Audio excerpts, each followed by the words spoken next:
for the Watershed Institute, and we are here to talk about the real rule.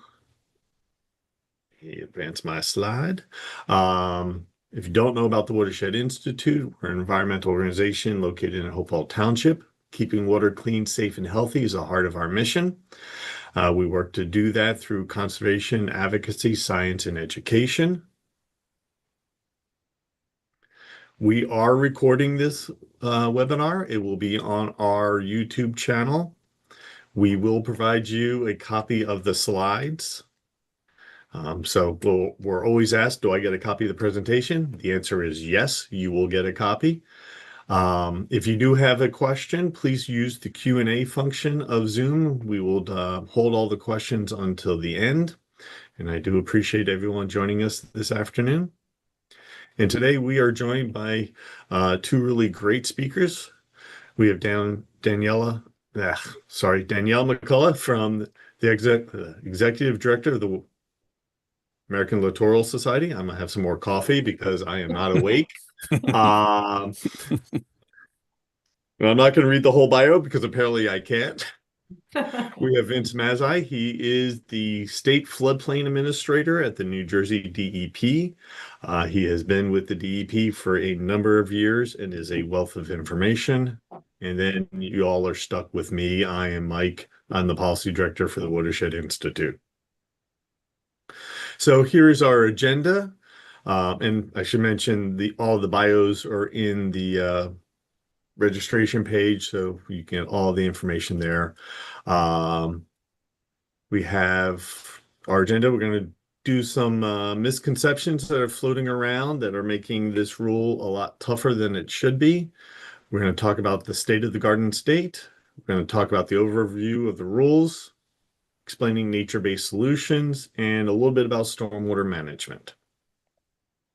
So misconception one.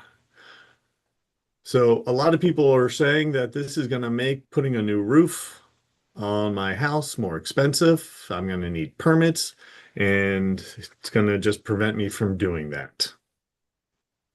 So Vince, is that true? It is not true. We exempt repairs and renovations to buildings. So no matter how much it costs, as long as you're not increasing the footprint of the building in the habitable area, then you can go ahead and make those adjustments, repairs, renovations. So that new roof, that window, that door, that kitchen renovation, I don't need a permit. I'm good. You got it. Now, if I increase the habitable area of my house, if I put an addition on, that's when the rules might be triggered. Correct. All right. So we see a lot of this. I can't put windows and doors and roof on my property without getting a permit, and that's just not true. Right. Misconception number two. It will create no build zones. There's going to be places that people can't use their property. And that's just absolutely not true. Exactly. We can't do that. We don't want to do that, right? We want to make sure that development is safe. We're not trying to prevent development. We're just trying to make sure that it's safe for today and for the future. So if you can meet the standards on your lot, you can develop. And if you can't, all of the rules at DEP, and correct me if I'm wrong, have some sort of hardship waiver or escape valve. Yes. So if there is a lot out there that becomes completely unbuildable because of these rules, there are ways to get a permit to do it. That's correct. All right. So DEP is just being extreme here. They're taking a sea level rise that's just not going to happen. And they are just trying to drive everyone away from the coast. That's not true, right, Vince? I see you nodding. Definitely not true. All right, yeah. So tell us a little bit, and I know you'll go into it more, but how did DEP pick what they did? Yeah, so we we looked at the data, the New Jersey specific data. New Jersey sea level rise is about twice the global average in New Jersey. And, so we looked at the different probabilities, and there's a 50% probability that sea level rise by the year 2100, assuming moderate emission scenario, which, may underestimate our global impacts over the years. But the moderate emissions level there's a 50% chance the sea level rise will exceed 2.9 feet. And that's not good odds, because that's a flip of a coin. So we would be telling people build 2.9 feet higher, and there's only 50% chance that that would be high enough for the lifetime of the building. So we went to the high end of the likely range. So there is a 17% chance that sea level rise will be over 4.5 feet.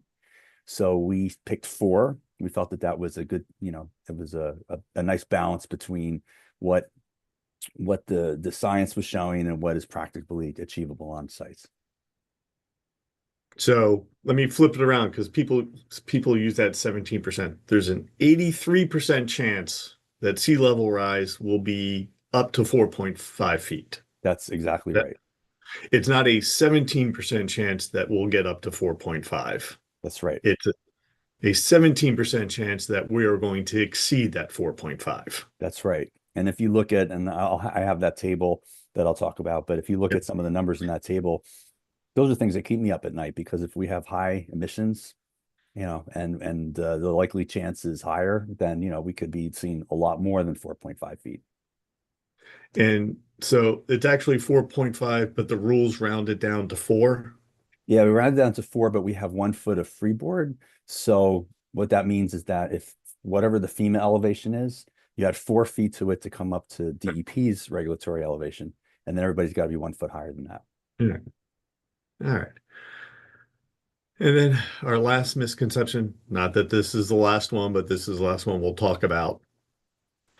The real rules will increase my flood insurance, and if I didn't need it, now because of the rules, I will need flood insurance. Untrue. I wish everybody near a floodplain would get flood insurance, but no one is required to if you're not in a FEMA mapped floodplain, and if your lender doesn't require it, right? So if you don't have a lender, nobody's making you get flood insurance, even if you're in FEMA's floodplain. So the federal flood insurance program, that's based upon FEMA maps. FEMA doesn't ask you as the floodplain administrator where the maps should be. They determine it based upon historical data. That's exactly right. They don't care what we do as far as where our maps are. They look at their maps for insurance. And then on the community rating system, which is a federal program, if municipalities do certain actions to increase resiliency, that does reduce property owners' flood insurance. This is one of those areas where I think I know enough, but I'm not sure. Is that accurate? Yes, that is very accurate. We've seen that in New Jersey, that millions of dollars have been saved because the higher you build, the more points you get, the lower your flood insurance rates are for that community. And so it's kind of a win-win. All right. All right. So with those myths and misconceptions, or fiction and reality, out of the way, I'm going to turn it over to Danielle to talk a little bit about what we're currently seeing along the coast and why these rules are so important.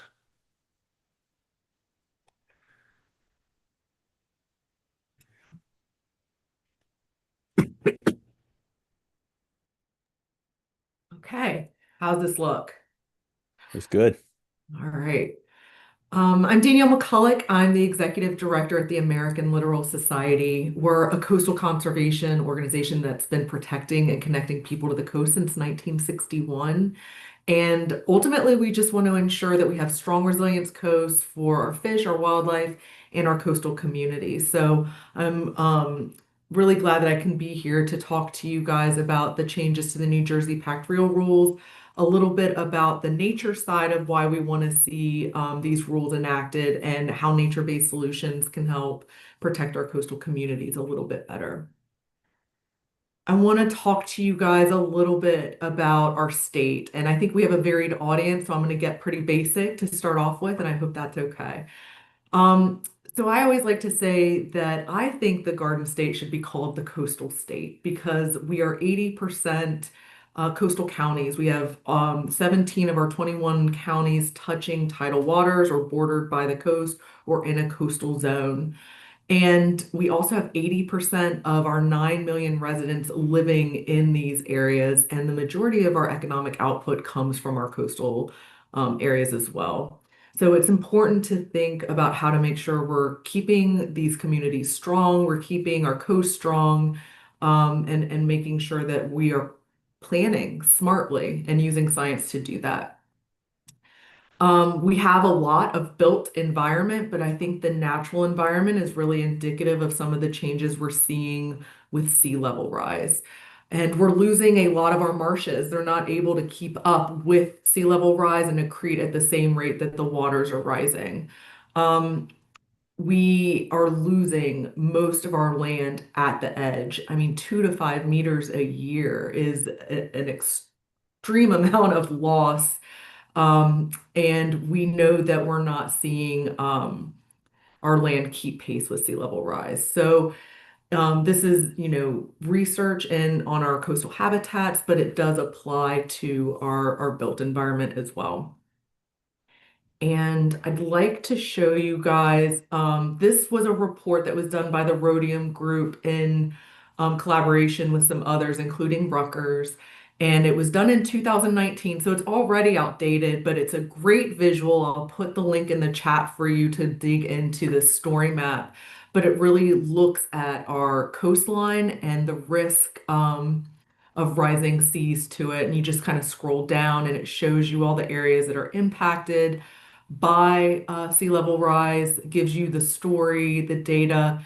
I really like to share this resource because it's a great way to take some really complex information and communicate it simply. But with the 5 minutes that I have today, I'd like to just look at a piece of that report. And again, I'll put the link in the chat at the end of my presentation. But in 2019, we saw that over 23,000 New Jersey properties were experiencing chronic flooding. And I'm not talking about the flooding from storms, I'm talking about the king tides, the lunar cycle tides, the sunny day flooding. And you don't have to be a scientist to know this. You see it. You guys look out your window and see your car is in a parking lot full of water. This has happened to me many times. And that's why we're talking about these rules. The areas here in white are the ones that are most at risk. So we know we're not talking about just one area of New Jersey. This is a persistent issue across most of our coast and some of our inland areas as well. We in New Jersey, we've experienced over 1.5 feet of sea level rise since 1900. And we know that this sea level rise rate is increasing not only in New Jersey, but across the mid-Atlantic. We're seeing this happen in new places, and it makes, this crisis, and the need to address this crisis even more necessary. We're seeing flooding occur outside of lunar cycles. We're seeing it happen outside of storms. The water's rising, and we have to be ready to meet these issues with smart planning and thinking about the future. So there's the other side of this. There's an economic cost to not planning smartly for these flooding issues. And it's basically the repeat repair of flood damage. That doesn't just cost a homeowner money, that costs taxpayer money, municipal money. And these rules are really looking to kind of reduce those costs. We know that high risk areas just generally have higher insurance costs. Um, States that are planning for coastal resilience or climate have reductions in their insurance rates. We're seeing this start to happen in Florida, and these rules could help us here in New Jersey. Emergency response expenses are something that aren't often talked about, but when there are flooding events, that cost rises too, and someone has to pay that price. So we see our communities paying the price. We're paying the price. And I think it can be argued that there are some folks that profit from this, but we have to ask the question, like, at what cost? Where's this money coming from? And it's coming out of our pockets. So, when we plan for 30, 40, 60, 70 years in the future, it's because we want to make sure that the infrastructure we're building today lasts that long. Vince will talk about the median age of a house in New Jersey is 60 years. Doesn't it make sense that the houses we build today are built for the conditions that we're likely going to see in 60 years? So I'll get into the nature-based solutions part after Vince, but let's have Vince dig into the actual rules and what they do. Sounds good. As Vince is pulling up his slides, Rebuild by Design earlier this week put out a report showing that 1 in 4 of our public assets are at risk from flooding currently, and that's going to go up to a third by 2050. Not 2100, by 2050. That means 524 schools, 119 libraries, 49 hospitals are at risk for flooding by 2050. So I will add a link to this report just showing our threats currently as well as by 2050, and it looks at property values and tax ratables that are under threat from sea level rise and flooding. So it's a really good report that just came out. Thank you, Danielle. And with that, I'll turn it right back over to Vince. All right. Thank you. Thank you, Danielle. Thank you, Mike. All right. So this is a serious problem in New Jersey, right? It's not something that we think about sometimes until it actually happens. People have short memories. A flood event will happen and everybody wants action, and then people kind of forget about it. But we don't forget about it because we've seen it a lot. I've been at NJDEP for 38 years. I've written the floodplain regulations in the state for the last 20 years, principal author on NJPAC Real. And it's all about saving lives, saving property, reducing costs, and making things more resilient. That's really what it comes down to. So I'll talk a little bit about how we got here, like what the main points of the rulemaking are. So the goal that we were assigned back in 2020 by Governor Murphy was to take a look at all of our land use regulations at DEP in New Jersey and say, what do we need to do, if anything, to adapt it to a changing climate? So this is not just flood hazard areas, but it's our coastal zone management regulations, it's our freshwater regulations, it's our stormwater management regulations, because all of these things are based on a static condition of the climate. And we know that that's not the fact. We know that we have a changing climate. And so it makes perfect sense that we would not just design for today's conditions, that we would not build houses or buildings or roadways that are safe now but won't be safe in the future, but to also look at those future conditions. So we had hundreds of stakeholder sessions, talked to every aspect of the regulated community. We talked to banks, we talked to insurance companies, we talked to developers, we talked to FEMA, we talked to other agencies to see, well, what are you seeing? What kind of flooding impacts do you see in the state? And what should we do in our regulations? And there are two basic components. New Jersey has two types of flooding. It's got precipitation-driven flooding, which is riverine or fluvial, non-tidal, right? So that's stormwater hitting the ground. It has to get to a river so it can get to the ocean, and it can do a lot of damage on its way, right?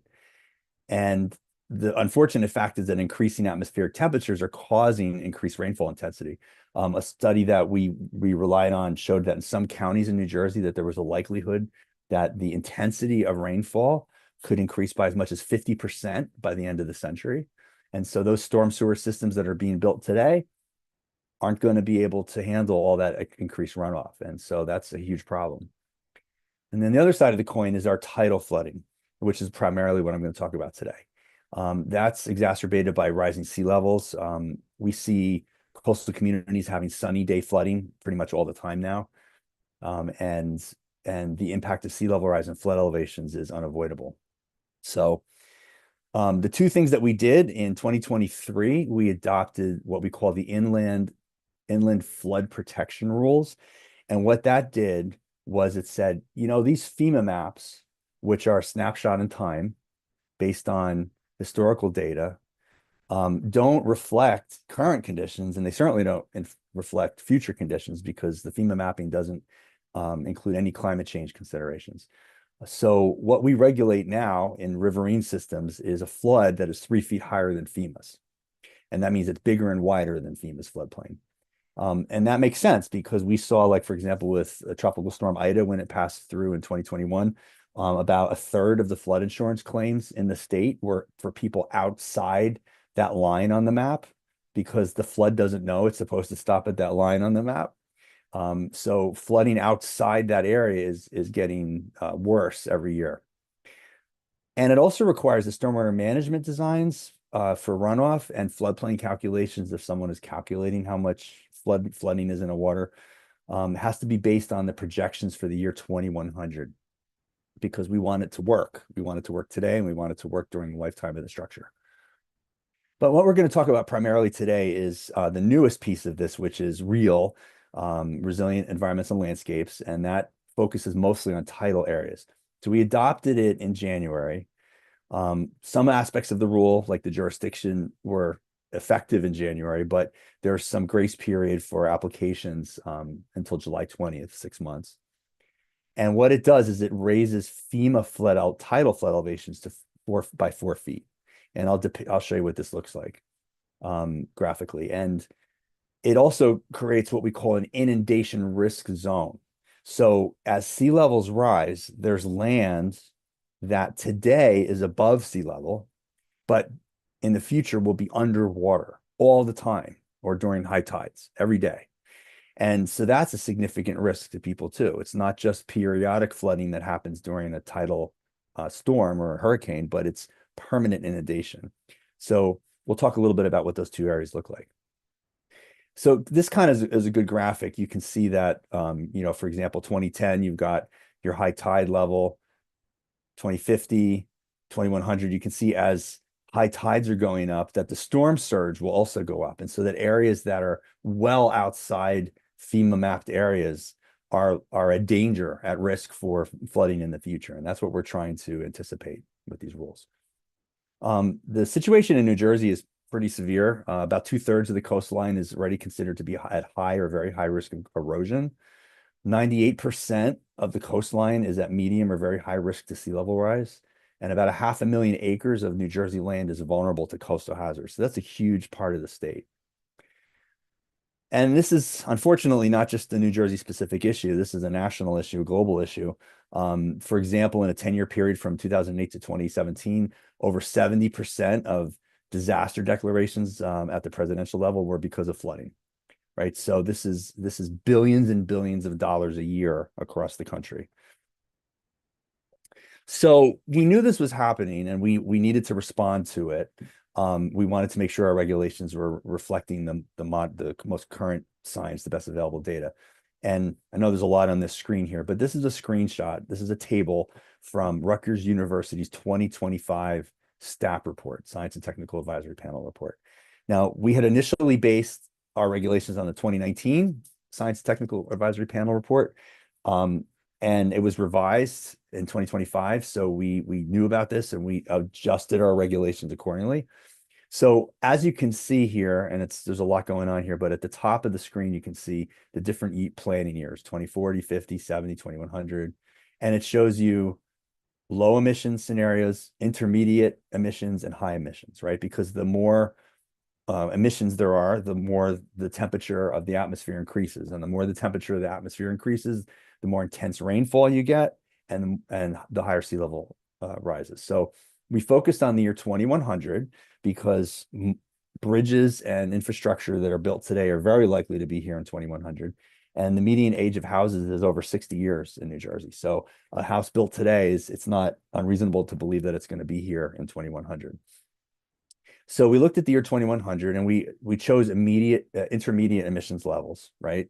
And so this is our range of values. And you can see on the left side, it says there's a 95% chance that sea level rise is going to be more than 1.8 inches.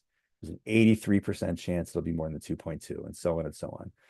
So initially we thought, well, let's maybe go with the 50% chance, right? That's the median value.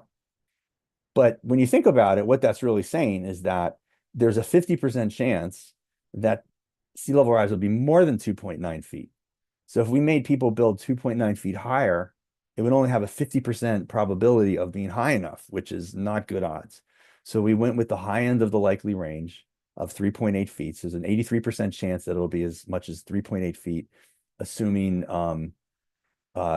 excluding potential rapid ice sheet loss, and 4.5 if you include that. So those are two different models that are included. So we took these two values and said, let's use 4 feet as our base.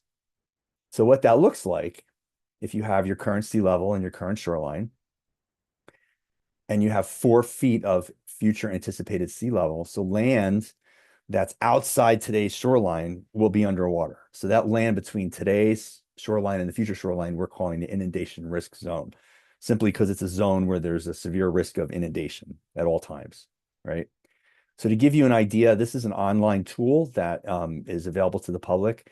And if you have trouble using it, you can email me. My email address is at the end, and I'm happy to walk you through it. But this is a screenshot of Seabright, and this shows you what it looks like today.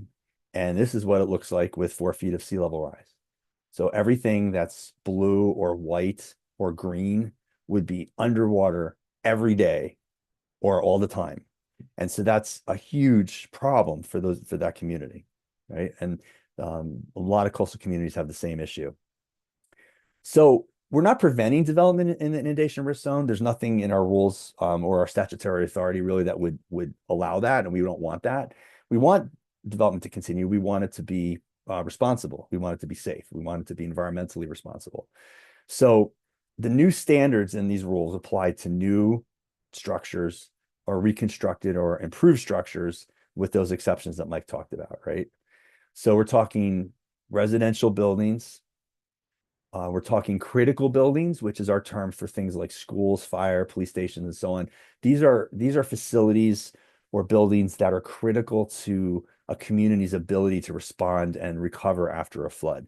There's been ample data that shows that the more quickly emergency response services are restored in a community, the more quickly the whole community recovers from a flood. And critical infrastructure, so infrastructure necessary for emergency response, so major roadways, evacuation routes, utility lines, things like that. So there's additional standards, elevated standards for development within this inundation risk zone. It doesn't apply to commercial industrial development buildings that aren't residential critical, because we're not particularly concerned about the impact that would be on a commercial development, but we are worried that people will be trapped in their houses, or that fire stations and police state people and first responders won't be able to reach people. So permanent standing water due to sea level rise. So there are 3 things that we want if someone wants to develop this. First, we want them to understand the risk, and we want them to explain the risk to us. What is the risk of loss or damage? What is your plan when sea level rise encroaches on this building? Has it been elevated enough so that it won't matter as much? Have you raised the ground? How much inundation is expected? Are we talking 6 inches of seawater? Are we talking 4 feet of seawater, right? And what are those potential impacts?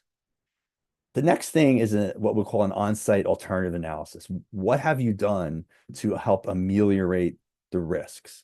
Have you built on the highest part of the site? Have you raised up the ground? Have you used nature-based solutions to establish a shoreline that won't move, right? Will still be there with sea level rise. And then probably, I think maybe the biggest piece of this is an acknowledgement of the risk that is incorporated into the deed or title of the building. So when we issue a permit for someone to build in this inundation risk zone, it'll have a note on it saying the state of New Jersey has determined that this land that this is built on is likely to be inundated by sea level rise by the year 2100, and that'll be put in the deed. So future purchasers, future occupants will see that, and they can make more informed choices, because the better informed a person is about their flood risk, the better choices they're going to make for themselves, their family, for their community. So sea level rise going up 4 feet has another impact. Here's FEMA's 100-year flood or 1% flood is the better way to say, because it's a flood that has a 1% probability of occurring in any given year. So if the base is going up 4 feet, then flood elevations are going to go up by at least 4 feet, possibly higher, because the deeper the water is, the more wave action you get. The more wave action you get, the more flood damage you get. But we don't have robust models of the entire coastline that would show what the wave impact would be. So 4 feet is the minimum that we really need to look at in the state. And we call that the climate adjusted flood elevation. So you determine that by taking a FEMA map and adding 4 feet to it. So what does that look like? Here's FEMA's 1% flood in the kind of bluish green area. And that goldish orangey area is what we call the 500-year flood, or the 0.2% flood. So this is what it looks like today. This is what it looks like if you increase flood elevations by 4 feet. So that yellow area is not in FEMA's floodplain today, but is subject to future flooding. And so the jurisdiction of our regulations now expands, not just from the blue into the blue area, but to that yellowish gold area as well. And we've seen time and time again, the flood risks in those areas are commensurate with the flood risks of being within FEMA's mapped area, because the flood regularly goes beyond that line. Here's kind of a 3D view. There's a lot going on here, but you can see here's your current shoreline, your current sea level, and your future projected sea level. So that's your inundation risk zone is from here to here. And here's your limit of FEMA 1% annual chance flood. And here's now our limit based on FEMA plus 4. And Mike, I think you're going to provide this presentation to folks, a PDF of it. Is that right? Yes. Okay, great. Thank you. So as I mentioned at the end, there's my email address, because if you're like me and you think about a question like, an hour after the webinar ends, you're like, oh, I should have asked this question. Well, you still can, because you can reach me. So the climate adjusted flood elevation, the CAFE we'll call it, it has an impact to the area of land that's subject to the regulation. So under our prior rules, prior to January, about 16% of the state is in a FEMA mapped floodplain. Now, FEMA doesn't map all the floodplains, so the actual number of floodplains in the state is probably 20-25%. But just looking at this metric, about 16% lies in the FEMA map floodplain. And the regulatory flood that we used to use along the coast was the same as FEMA's. And we always have 1 foot of freeboard on top of that. So that means that whatever the flood elevation is, the lowest floor of buildings, the walking surface of buildings, or roads have to be elevated 1 foot above that. And if you're in a high hazard area like a V zone, the bottom of your floor joists have to be elevated 1 foot above. The current rules expand that area by about 1.5%. So now about 17.5% along in the state, not including the other areas that aren't mapped, would be added into the regulatory floodplain. And as I mentioned, that climate adjusted flood elevation along the coast is equal to 4 feet above FEMA, and we still have that 1 foot of freeboard. So if your flood elevation is 8 on the FEMA map, that means your climate adjusted flood elevation would be 8 plus 4 is 12, and the lowest floor of your building would have to be at 13. And that's measured from sea level. So some people say, oh, you're going to make us elevate 20 feet in the air. Well, no, because you have to look at your ground elevation. If your ground elevation is at 5 and your flood elevation is at 8, that means you have 3 feet of flooding plus 4, right? So, in a lot of buildings along the coast, people want to park underneath it. And so it's not uncommon to see people have higher buildings. A quick slide about dry access. I mentioned before how critical this was for emergency response. According to the National Weather Service, as of 2020, 63% of flood fatalities are due to individuals being trapped in vehicles on roadways during a flood event. And many of these deaths occur when cars are swept downstream. People tend to underestimate the impact of floodwaters. 6 inches of fast moving water can knock over an adult. And it takes only about 12 inches of rushing water to carry away most cars, and larger vehicles about 2 feet. We saw this during Tropical Storm Ida.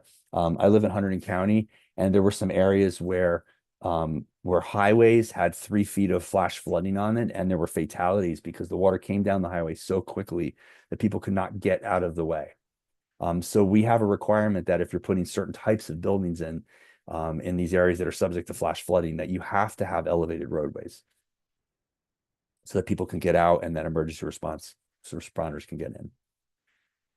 Another thing I wanted to point out is riparian zone mitigation. So riparian zones are an area of land along all of our surface waters that has, depending on the resource classification, has either a 50-foot or 150-foot or 300-foot, let's say, buffer on that stream, and that's called a riparian zone.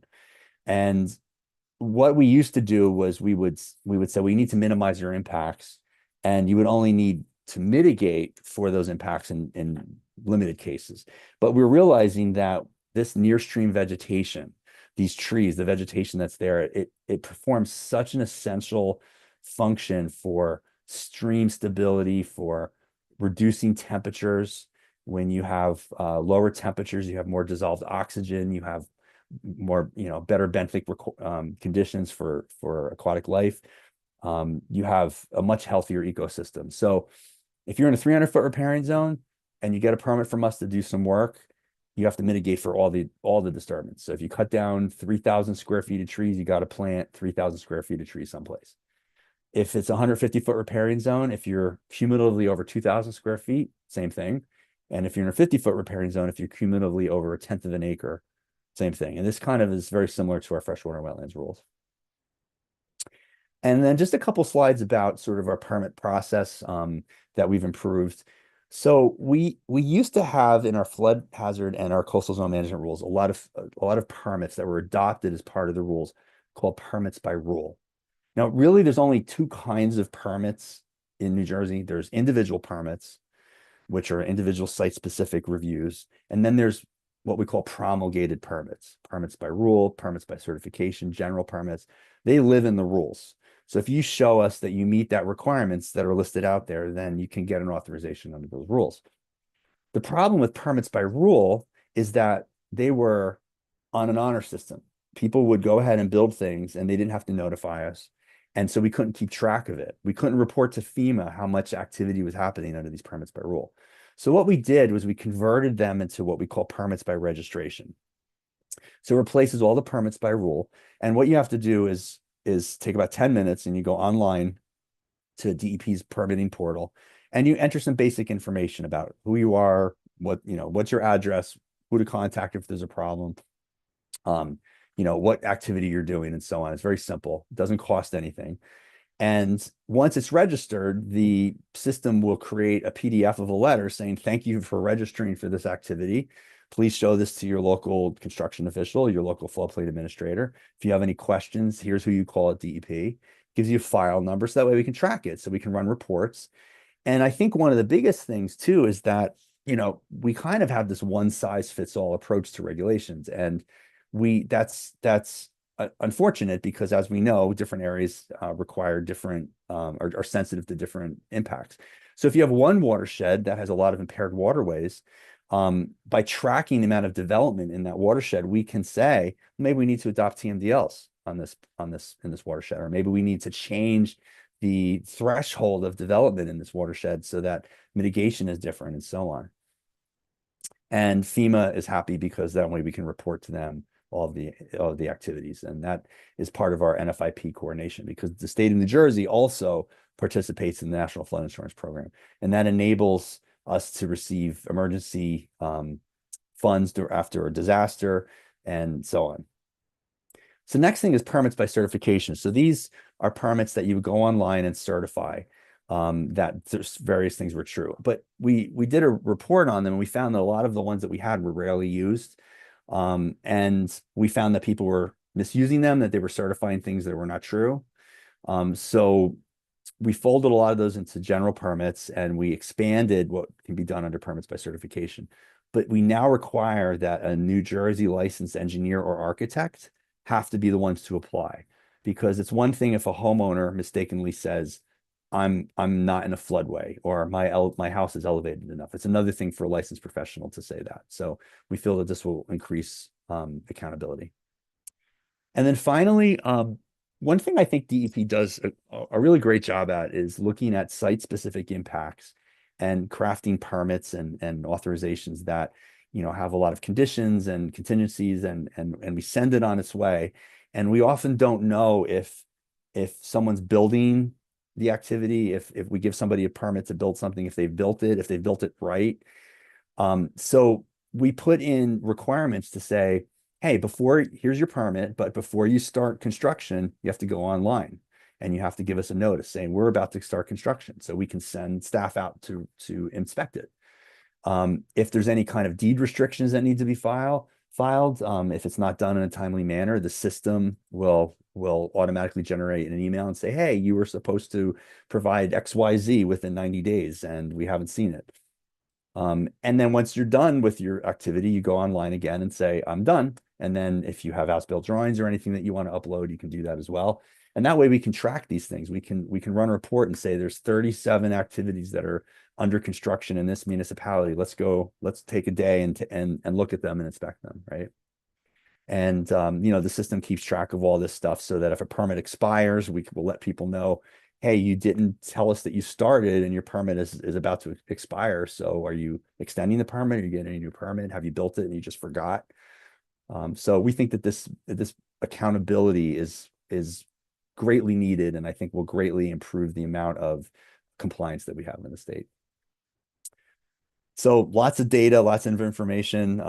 If you have any questions, here's my email address. There's lots more. You can see videos and graphics and all sorts of other things that are a real NJ Real website. And with that, I will turn it back to my friend Mike, if I can figure out how to end the slideshow. There we go. Actually, we're going to go back to Danielle. But as Danielle pulls up, I'll reiterate what Vince just said. DEP has a lot of webinars on the Real Rule that they did during the initial publication, and as they did the substantive change, that information is there. And I wanted to just ask one question, Vince, as we're switching over. So you talked about the 1% flood, the chance, it has a 1% chance of happening every year. We've had multiple 1% floods over the last several years. So statistics aren't always in our favor. I remember some mayor after Sandy saying, well, that was a 1 in 100-year storm and I don't have to worry about it for the next 100 years. That's not how that works. If only. Yeah. All right. If only. Thanks. Yeah. A good statistic to keep in your back pocket is this, and this is a terrible statistic, but along the Raritan River in Bound Brook, we have had 3 floods that have exceeded the 500-year flood elevation in 22 years. 3 floods in 22 years that are supposed to happen once every 500 years. So that shows you that there's something wrong with our analysis, that's been done historically. Yeah. And you know what? You mentioned about the 12 inches of rain can wipe a car away. Last summer we had some heavy storms, not hurricanes, and two people got trapped in their car and drowned last summer. So it's not just hurricanes, it's just the rain we are getting. That's right. All right. So after I've taken up some additional time, Danielle, I'll turn it back over to you. Thanks. Thanks, Mike. So we're going to shift a little bit to the natural environment. Some of these things Vince may have touched on a little bit, but I want to talk about why the new rules really look and prioritize streamlining nature-based solutions, because that's something we need to consider in reducing our risk to flooding as well. So we like to think of nature as helping us build our climate readiness. And when I say restore in this presentation, I don't mean that we're restoring to a historic state. We're more talking about restoring a function that may have been lost, restoring an ecological process, or providing some sort of natural habitat that helps provide a buffer that our natural systems may have done for us before. So things that mitigate wave energy, help us capture and store sediment and carbon, reduce repeated flooding and flood damage, or provide that habitat or water quality benefit. And we know that investing in nature is a strong return on investment for us. There have been studies that show that for every dollar that's invested in a flood mitigation strategy, we're saving $6 to $13 in damages or getting those in benefits. I talked about our coastal economy, but I didn't tell you that it generates up to $80 billion annually. So making sure we have strong, resilient coasts is a strong means we have a strong economy as well. There's a lot of tourism that we have at the coast that we need to consider keeping strong. And we know that from peer-reviewed literature studies that we're getting about $21,000 per acre of marsh and climate change mitigation benefits. I'll talk a little bit about a study that happened during Hurricane Sandy, but for all these reasons, we want to invest in nature because it is infrastructure that we need. Not just for the human environment, but for our coastal species too. We love these species, but they also provide benefits to us. We have people that rely on these species for their livelihoods. There's a lot of ecotourism that is generated by these species. So we want to make sure that our coasts and our natural habitats are staying resilient for them as well. And we know that the natural environment saves us money because it was studied during Hurricane Sandy. This really great study, I'm sure some of you have seen this time and time again, but I always like to bring it up because we learned that marshes help us be resilient during the big storm events. We saw that properties that were located behind marshes experienced 70% lower losses during Sandy. We saved $625 million because of our marshes and coastal habitats, and that's because they reduce the wave heights that are often attributed to flood damages. But we see peer-reviewed literature like this for a host of other coastal habitats. That natural infrastructure is a buffer for us and is something that we want to make sure we're providing streamlined permitting to keep around. So the real rules help us do that. And just to give you guys some examples of what I'm talking about, nature-based solutions, some of the things that we are already doing in New Jersey include sand placement to bolster our shorelines, or using bivalves like ribbed mussels to keep our marsh edges together. We're also using innovative hybrid solutions like oyster castles, innovative reef solutions. Shell reefs help hold sediment and create habitat and a natural wave break.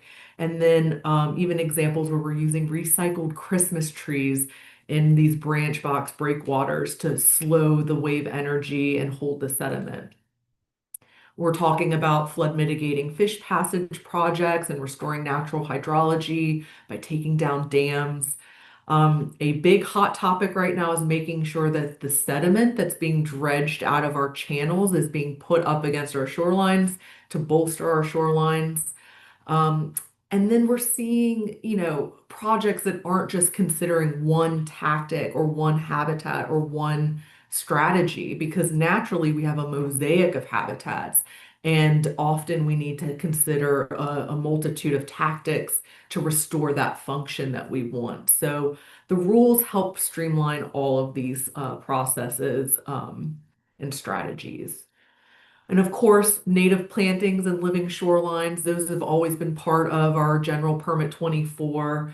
But there are some more eligibility for bigger projects and more hybrid solutions. So let's get into that a little bit.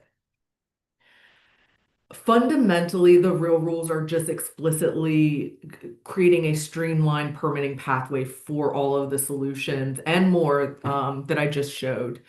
And I really like looking at our coastal environments from a high level. This is a great example. This is at the mouth of the Morris River.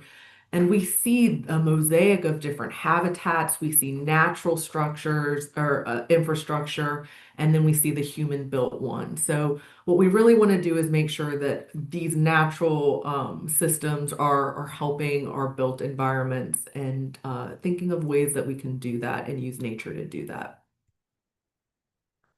So the major change for the New Jersey Pactoral rules includes some tweaks to our general permit 24 to help streamline some of these nature-based solutions. We're seeing that the rules are supporting more system scale projects where before, if you had complex strategies or larger scale projects, you may have had to go through an individual permit process. Those are now eligible. Things like shoreline terracing or reef marsh combination projects, or even using dredge material to increase elevation capital. That it can all be eligible under the general permit 24 now. We are also seeing that the rule changes are lifting some of the eligibility constraints that were once in place. A big one is the resource agency sponsorship that's no longer required. Activities are no longer being defined as habitat restoration activities. There's now like a resilience lens being put on these projects as they're being reviewed. And that means that flood mitigation and shoreline protection can qualify. Seagrass and wetlands and shellfish were restricted in a lot of ways. The new rules kind of let us think of those as tools in our resilience toolbox, which is really great. And we're just seeing that like a lot of the projects that were restoring ecological function but still had to go through the IP process are now eligible under our GP 24. Another great example is there's a new permit by rule for the small vegetated living shoreline projects, the ones that are small in scale and using things like core logs or biodegradable materials or native plantings. That's much easier to get permits for. If it's larger or a little bit more complex, you might still have to go for a general permit, but the permit by rule will allow municipalities and landowners to do these marsh edge stabilization projects a lot easier with fewer permitting steps, which is great. There's a new general permit. It's General Permit 33, and that's supporting pilot or research projects for nature-based solutions. I personally am very excited about this one.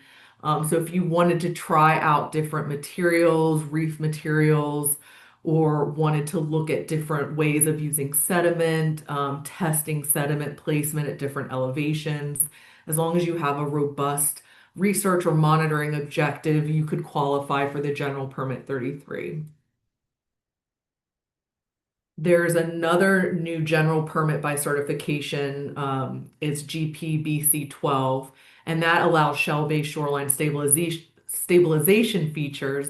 I'm also really excited about this because if you guys know me, you know I'm very passionate about oysters, and this allows us to place shell and shell reefs in a lot more areas. There are still going to be the restrictions for placing some of these projects in impaired waters because we don't want to, you know, well, that's a whole rabbit hole I'm not even gonna go down. But yes, so you still have to go through some processes if you want to put reefs in impaired waters. But for the most part, any shell bags or using shell as a stabilization strategy qualifies under this permit by certification. Another major change, another one I'm really excited about. We have a lot of dredging that occurs in our state to maintain our waterways. Being able to use that sediment to bolster our shorelines or create stronger habitats is a real win-win opportunity. And the rules allow us to take advantage of that opportunity. So what was once considered fill and really you know, permitted as though it were like a development project, we're seeing changes throughout all the different rules on how ecological sediment placement will be reviewed. And that's really helpful. So if you wanted to convert a shallow open water environment to a marsh platform, because maybe that's what it was historically, or you're trying to stabilize a shoreline, that is now easier to permit. A mud flat where maybe you want to add some slope, that's easier to permit now. An eroding shoreline where you want to use sediment to stabilize that habitat edge, that qualifies too.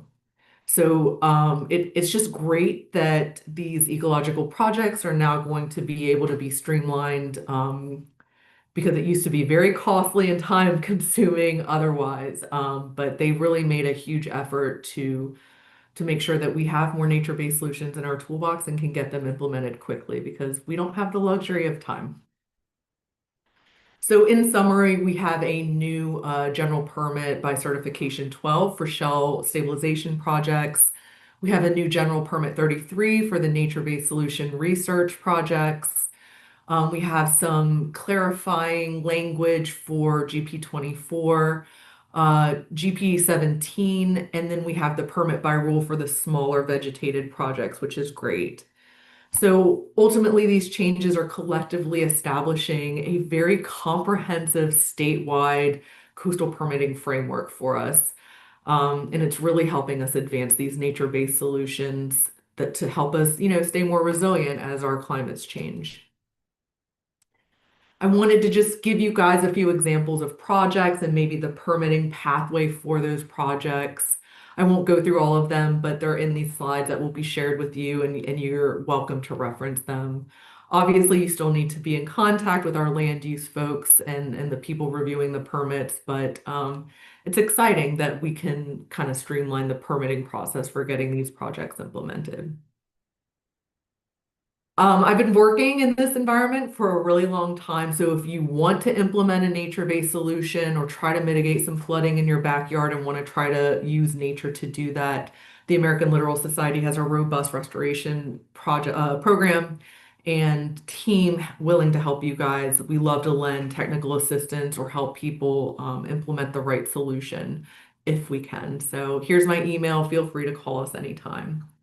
And with that, I'll turn it back over to Mike. Thank you very much, Dan.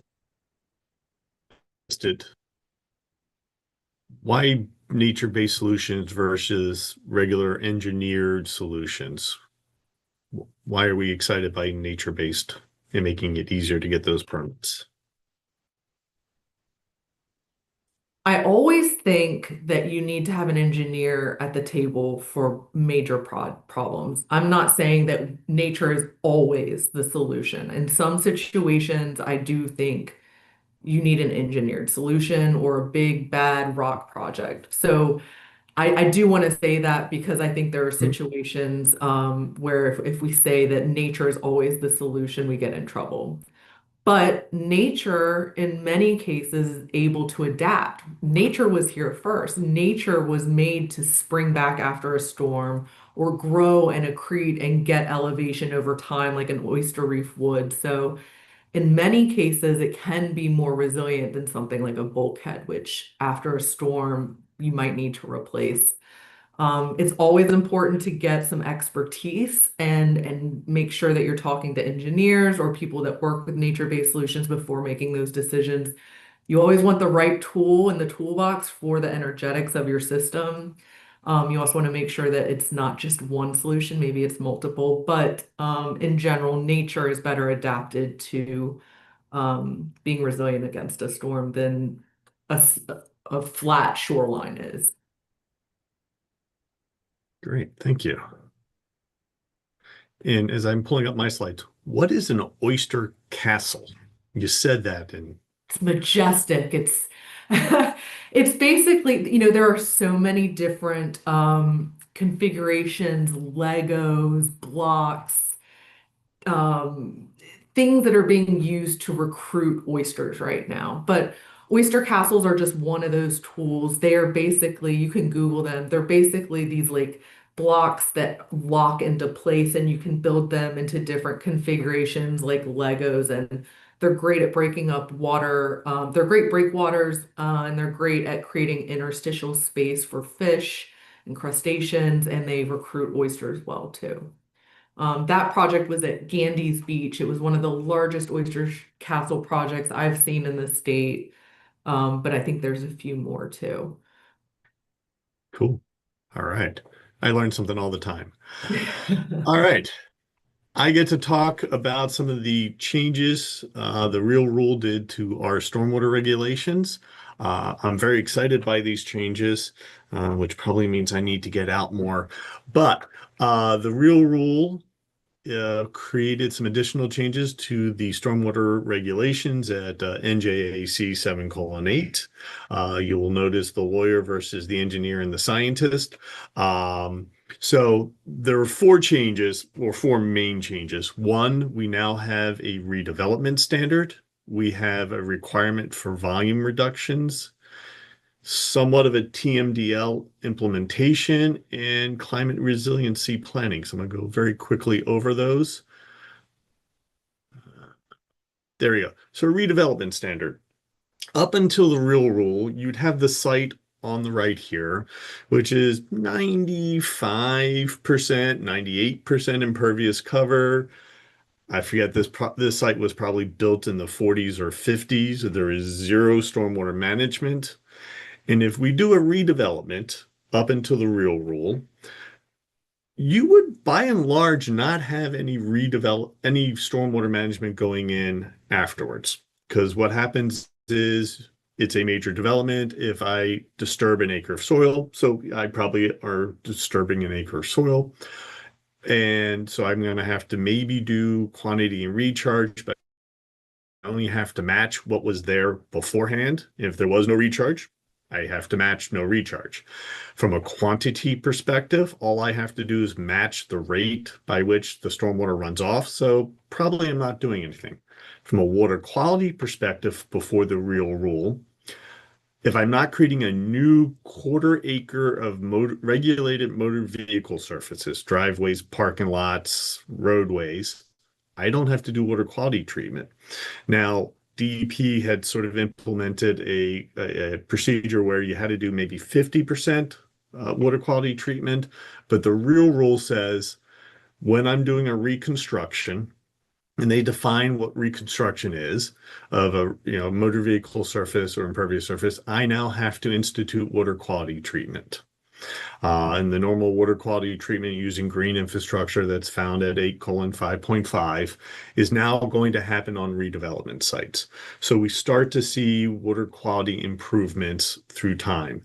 And if you think about, most of New Jersey was built before any stormwater management occurred. So we have lots of sites throughout our state that you have runoff that is not having any treatment going straight into our streams. And if you've seen any of my presentations beforehand, I usually have, and I don't think I put it in this presentation, New Jersey's Integrated Water Quality Assessment Report showing most of our streams are impaired. We need to get to improvement. And this is one of the states that when we are investing in our communities by redeveloping, we're investing in improving our water quality. And I think that is huge. DEP's also created something called the volumetric reduction standard. So as I am creating a new site or a redevelopment site, I have to reduce the volume that runs off our water, off our site. So I'm taking the water quality design storm, which is about 1.25 inches, infiltrating that into the ground or reusing it through green infrastructure. There are, again, mechanisms. If I technically can't do that on site, there's other ways to meet this standard. Some of them are removing impervious cover or doing a mitigation project offsite to meet that reduction standard. And again, this is huge. Again, if we didn't have water quality, stormwater management on a site beforehand, we have a volume running off our site that is causing flooding. So most of our state developed before stormwater management. Most of our sites aren't controlling quantity. And under the rules, I've always hated the word quantity because that's really a misnomer. We're not dealing with the volume or quantity of stormwater into the real rule. We're slowing it down. We're reducing the rate it runs off. But because the way we develop, we generally were increasing the volume. So now the real rule starts to get at that, starts to reduce that volume, starts to get at how do I reduce flooding? And a lot of people have, I've been reading the comments on the real rule, and there are comments out saying, well, we can't do this. This is going to be too expensive. It's going to drive development to the green fields. It's not really viable to do it. And, I have a couple of responses to that. One, other states, Philadelphia, New York, DC, Pittsburgh, other places are doing stormwater management on redevelopment. I like to think New Jersey has a lot of smart people. If those states could figure out how to do it, I think we can too. But bigger, we are paying the cost of flooding. We were paying it from the cost of loss of life. We are paying it from the cost of closing roads down and cleaning up the debris afterwards. So all of us, and I don't know why that slide advanced, but we're paying for that. So as part of that, part of understanding most of our state has impaired waters, most of our state has flooding issues. New Jersey in 2023 implemented a new requirement in our municipal separate storm sewer system permit, the MS4, called the Watershed Improvement Plan. And that Watershed Improvement Plan are asking municipalities, because we know development is what is causing much of our water pollution today, to develop plans to reduce that. How do we improve water quality? How do we meet the waste load allocation reductions in the TMDLs? How do we reduce flooding? And then having to implement those projects. Municipalities will have to pay to implement these projects. So we are going to be paying one way or the other for flooding in New Jersey, taking the opportunity when investment is coming into our communities to redevelop and to improve that condition, I think makes the most sense possible. And it is occurring, and I think we can't disincentivize redevelopment through these standards. I think that is just another one of those misconceptions, because I think we have no choice but to do it. I'm gonna get back off my soapbox. The other improvement is mentioning we have total maximum daily loads. These are pollution budgets for our impaired waters. The the real rule has a requirement that if that TMDL has something called an additional measure that's related to stormwater, so additional practices or BMPs that need to be implemented, municipalities through the development process will require developers to do that. Unfortunately, at this moment, no TMDLs have those additional measures applicable to stormwater, but as they occur, this will be incorporated. And again, another way to chip away at, development patterns that caused water pollution over years before we knew what those impacts were. And you know what? I want to go back one quick second because I forgot from the redevelop that volume reduction standard. Vince mentioned, riparian zones were huge about protecting streams and water quality. One of the things we know is that because of the increased volume that we dump into our streams, those streams are eroding. So some of that pollution that we have to address is from the stream itself. It's from the stream eroding itself, releasing that sedimentation, some of that pollution that's in that stream bank and bed. So that reduction standard will help also get to that pollution problem. So I think that's huge as well. And then resilience planning. So a few years ago, state law required master plans to incorporate climate hazard thinking into their master planning. This adds sort of the same concept into our stormwater management plan. All municipalities have to have a stormwater management plan.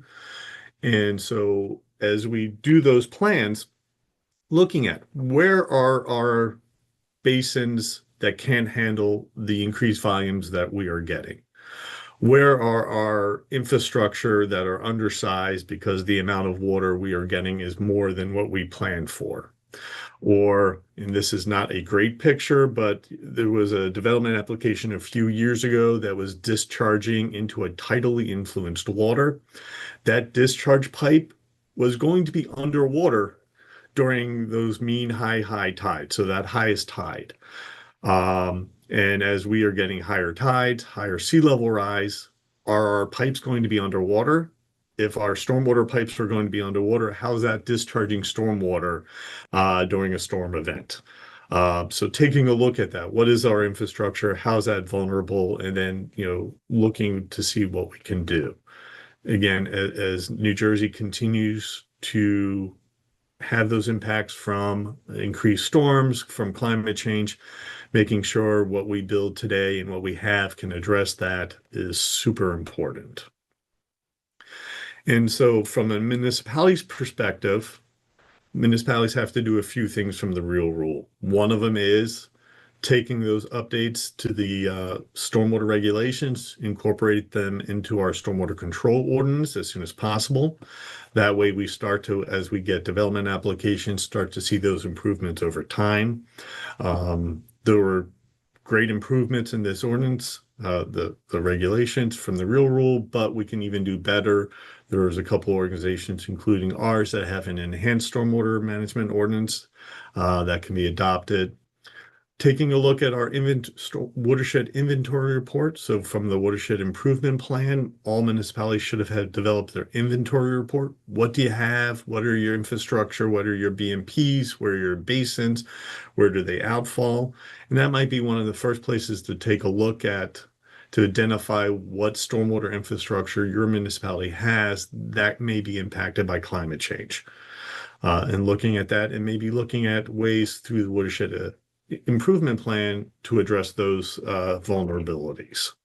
So all of those things municipalities can start doing today. They don't have to wait. They have 1 year from the adoption of the regulations, January 20th, to incorporate them. But even though I'm a procrastinator, municipalities should not procrastinate and wait until January 19th to do these things. And then did not clear this with Vince at all, but from the Watershed Institute, there is a huge threat to the real rule from lawsuits and legislative action. We are asking everyone to go and tell the governor that the real rule is important, should be defended. We need these rules. So please do that. And again, I want to be clear, Vince did not know I was doing this, had nothing to do with this, but I cannot think it, we fought very long and hard as an environmental organization, American Littoral Society and others were in that fight to get these rules proposed and adopted. And now, because New Jersey can't have nice things, we need to defend what we adopted. So please do that. And then I'm going to take questions if there are any. So please put those in. There is one question I'm going to read out, but please put those in. Are wastewater and drinking water facilities located in the flood hazard area or inundation risk zones considered critical buildings? Yes, definitely. Yep. All right. We have a few more minutes, so people, please put your questions. Then, I will ask a couple as people are thinking. So Vince, the registration of what used to be called permit by rule, that in part was driven because the National Flood Insurance Program was requiring New Jersey to track development applications or developments occurring. And if we did it by permit by rule, we had no idea what was happening. Yeah, that's exactly right. There's communities that participate in the National Flood Insurance Program are required, among other things, to be able to keep track of every activity that's happening within FEMA's flood hazard area, FEMA special flood hazard area, they call it. And so we didn't know who was using the permits by rule. We didn't have any way to track it. And, aside from enforcement issues that has, FEMA also was very unhappy about that. And we want FEMA to be happy, because if there's a disaster in the state, we want to be able to be eligible for FEMA funds. And we don't want them to say, hey, you weren't keeping track of your stuff, so you're not getting any funds. All right. Yeah. So that's important.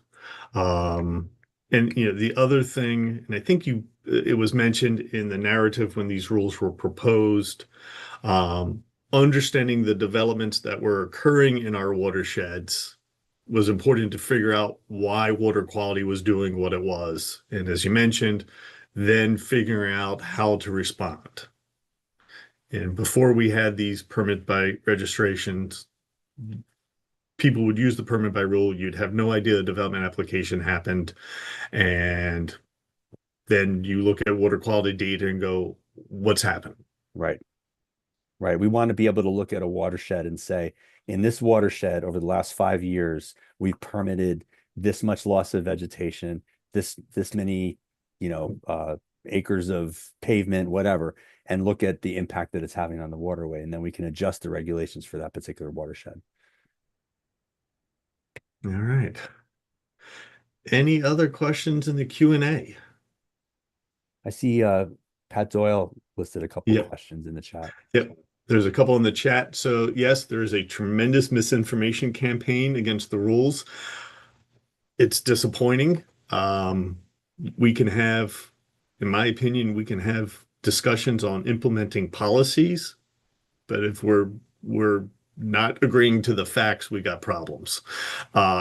So, as we went through from the facts and realities, people are saying DEP designed these rules that will only have a 17% chance of occurring from a sea level perspective. And that's not what the data was saying. So I will say, and Danielle, I think you would agree with me, the environmental community has been rallying around the support for these rules, have been doing what we can to get the real information out. This webinar is one of those aspects, and no pun intended about the real information.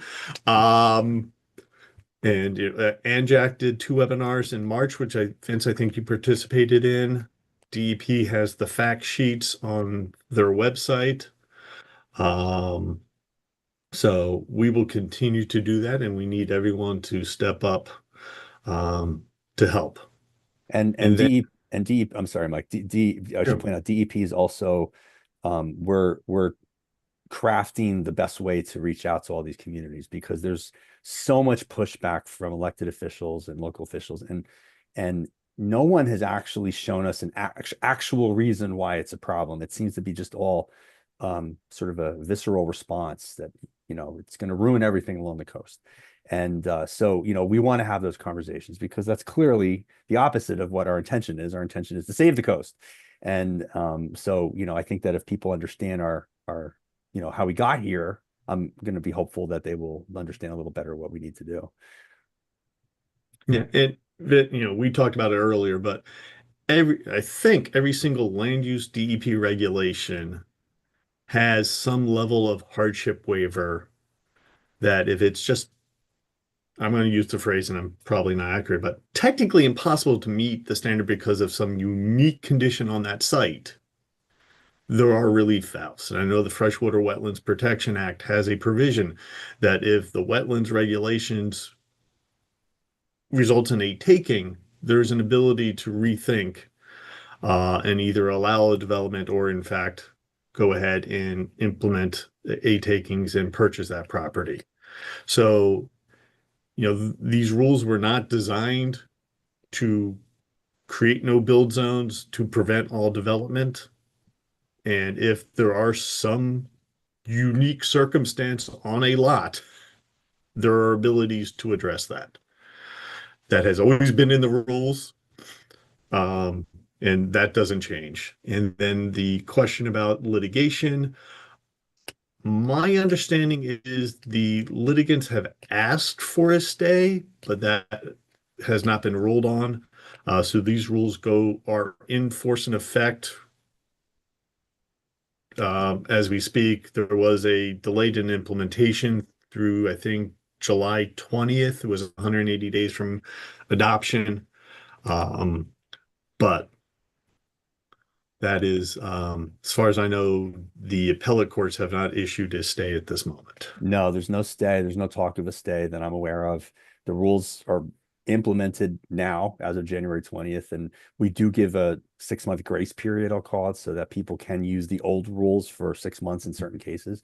Because we recognize that people maybe were on the cusp of applying for an application. And so, makes sense that you'd have that grace period. But the rules are there. They're in effect. We're regulating. So no stay. All right. Last call for questions. As Vince said, He's available to answer questions. Danielle, and myself are available to answer questions where we can. All I'd right. like to address the next comment that I see in the chat Okay. from Pat. She's saying that the communities need outreach, and I agree Mm. with you, Pat. The society is working on a social media campaign because that's where we're seeing a lot of the misinformation being spread. And I'm talking with the New Jersey Coastal Resilience Collaborative to come up with some webinars just like this one through their municipal work group. Maybe you've been a part of that. That's coming up. Um, and then to address her second comment, yes, now sediment is more if their sediment placement on the floor of Barnegat Bay is more eligible given certain conditions because of these rules. So depending on the project objectives and proximity to critical habitats, sediment projects are eligible. Great. Thank We you. got another question, Vince. If you're a permit by rule under the old rules, do you need a permit now or only after July 20th? So we when we changed the rules, we repealed all the permits by rule. So technically they're all gone. So all the permits by rule are gone, have been replaced by permits by registration. So if you were previously authorized under one, technically you don't have an authorization anymore. That being said, if you started working before January 20th, we're not going to go knocking on people's doors and say, hey, you need to now get another permit. If you hadn't started working yet, then you're going to have some kind of other authorization.